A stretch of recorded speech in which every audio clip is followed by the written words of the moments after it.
再來看，這立法院的衛權委員會呢，是來找相關的部會，針對着長照的相關議題來進行報告。有立委是針對這勞工長照安排假的議題，要求勞動部得愛半億元來補貼因的薪水。有立委是替這長照的服務人員甲講話，講因為這長照人員的給付標準已經9冬攏無調整啊，希望講這衛福部每2冬得愛照這物價的指數趕緊來調整。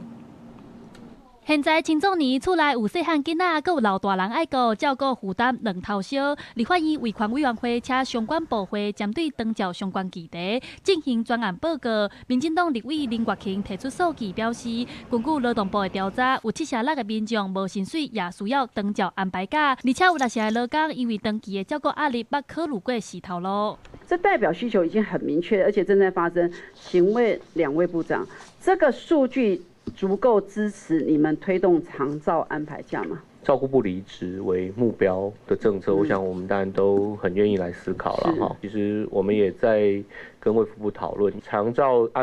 相關的假別，然後它的必要性跟可行性。林月卿要求勞動部必須加入薪資補貼機制，投入6億的經費來補貼親長照假的勞工60%的薪水。另外，國民黨立委廖偉雄是針對長照人員的薪水提出質疑。伊講台灣進入超高齡社會了後，平均一個服務員愛照顧10個家庭，工課量增加，不過政府的長照薪水煞9年無調整。有關於長照這個實務上面臨給付標準，沒有相關的工會跟我說，從上路以來到現在，其實已經有9年沒有完全的沒有全方面的去調整過。我們可以考慮說，如果你這個 CPI 的變動達到多少，或者是定期多久來做？對，我覺得定期這。廖偉雄要求衛福部應該每2年就要參考物價指數來做檢討，或者是調整，安尼才會當留住長照人才，去引少年人加入長照，穩定台灣的長照體系。記者陳亞選林旭凱台北報道。